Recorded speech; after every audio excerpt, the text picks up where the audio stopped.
1932 खतियान नहीं चलेगा, अब ये तर्कसंगत नहीं है, लेकिन बीच का डेडलाइन लेकर 1964 के बाद कर आप ले सकते हैं। 64 सर्वे के आधार पर आप डोमिसाइल नीति बना सकते हैं। हम हैदराबाद जाते हैं, एम्स जाते हैं, वहाँ दिल्ली जाते हैं, चेन्नई जाते हैं, क्या परेशानी होता है? कैंसर हॉस्पिटल आप मुंबई जाना पड़ता है। यहाँ अगर अच्छा हॉस्पिटल बन जाएगा तो यहीं के लोगों के लिए सुविधा होगी ना। अरे हम परमानेंट शुरू से कर रहे हैं, राजहित में फैसला न लेना है ना, इससे व्यक्तिगत फायदा नहीं है, नहीं नुकसान का बात नहीं है। यहाँ स्वास्थ्य सुविधा को दुरुस्त करने की बात है। देखिए, नगरी के अलावा भी हम लोगों ने अभी अपना इशूज उठाए थे कि जो राजहित में जो बनना चाहिए, जो अब तक नहीं बना, जैसे स्थानीय नियोजन नीति वगैरह, डोमिसाइल वगैरह नहीं हुआ, विस्थापन पर पुनर्वास, ये सारी चीज़ों का, एसटी का 28% आरक्षण, ओबीसी का 27% आरक्षण और एससी का 12-14% आरक्षण की बात जो कही गई थी, जो अब तक पेंडिंग पड़ा हुआ है। तो हमने कहा कि भाई एक सुझाव दिया कि 1932 खतियान नहीं चलेगा, अब ये तर्कसंगत नहीं है, लेकिन बीच का डेडलाइन लेकर 1964 के बाद कर आप ले सकते हैं। 64 सर्वे के आधार पर आप डोमिसाइल नीति बना सकते हैं। कितने दिन तक पेंडिंग रखेंगे? जवान हो गया ये झारखंड, 25 साल हो गया, अब तक नहीं बना। इसके साथ ही हमने नगरी का बात, जिसे माननीय बंधु जी ने उठाया, बात राजेश जी ने उठाया, तो अपनी अपनी प्रतिक्रिया बता रहे थे। तो हमने कहा कि भाई कानून का हवाला दे रहे थे, तो हमने कानून का हवाला देते हुए कि उस पीरियड में 1894 एक्ट के तहत ये जमीन 1957 में एक्वायर की थी। उस समय तत्कालीन प्रधानमंत्री पंडित जवाहरलाल नेहरू थे, उस समय भी कांग्रेस पार्टी ने ही इस राजहित के लिए ये जमीन एक्वायर की गई थी। तो उस कानून के तहत किया गया, एक्वायर की गई थी, ना कि 2013 कानून के तहत नहीं की गई है। एक और 13 कानून लागू हुई है, लेकिन जब 15 में लागू हुई है, जब अध्यादेश लाया हमारा माननीय मोदी जी ने अध्यादेश ला के बैकडोर से वो कानून में संशोधन करके लाने का प्रयास किया।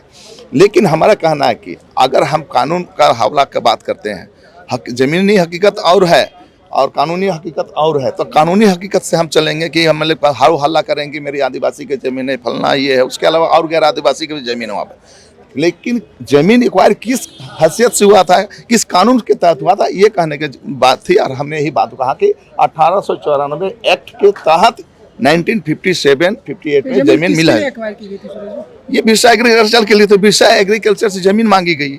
जमीन बिरसा एग्रीकल्चर राज्य सरकार के अंडर में है। राज्य सरकार ने रिक्वेस्ट किया कि भाई आप कुछ अच्छा हम काम करना चाहते हैं, हॉस्पिटल खोलना चाहते हैं, तो बिरसा एग्रीकल्चर में उस जमीन मुहैया करा रही आपका सरकार को कि स्वास्थ्य के लिए। जैसे कि ऋण पास में जमीन एक्वायर किया हुआ था, माननीय रघुवरदास ने कहा कि भाई हमको जमीन चाहिए इतना एकड़, 12 एकड़ जमीन चाहिए, तो ऋण पास के लिए दिया गया कैंसर हॉस्पिटल के लिए। तो उसी तरह उसी नियम के तहत जो है बिरसा एग्रीकल्चर जो है सरकार को हॉस्पिटल के लिए, रिम्स 2 के लिए देना चाहती है। आप मतलब समर्थन करते हैं कि वहाँ बनना? अरे हम परमानेंट शुरू से कर रहे हैं, राजहित में फैसला न लेना है ना, इससे व्यक्तिगत फायदा नहीं है, नहीं नुकसान का बात नहीं है। यहाँ स्वास्थ्य सुविधा को दुरुस्त करने की बात है।